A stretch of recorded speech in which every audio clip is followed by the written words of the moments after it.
आहे 15 जून 2025 आणि आपण 9 तारखेला धूळ पेरणी केली होती बघा. आणि धूळ पेरणी करून शेतकऱ्याला व्हिडिओ देखील टाकला होता, इन्स्टाला देखील टाकला आणि अंदाज देखील टाकला.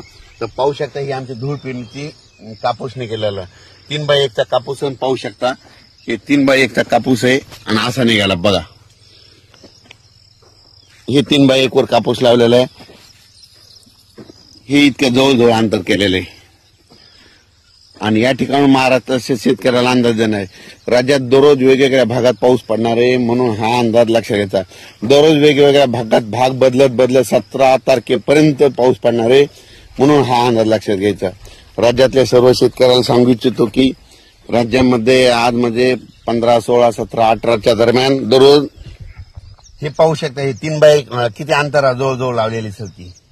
तर एका फुटामध्ये 4 झाडं लावलेत. म्हणजे इतका कापूस दाट लावलेला आहे 3x1 वर. हे पाहू शकता. हे अंतर 3 फूट आहे बघा.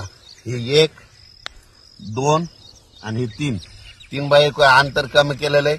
आता याला खर्च करणार नाही. एकदाच फक्त युरिया खत देणार आहे.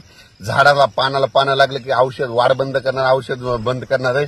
कापसाचं झाड एवढ्याच इतकं वाढू देणार आहे. झाडाला 20 बोंड लागले की ह्या कापसाला 15-16 क्विंटल कापूस येतो.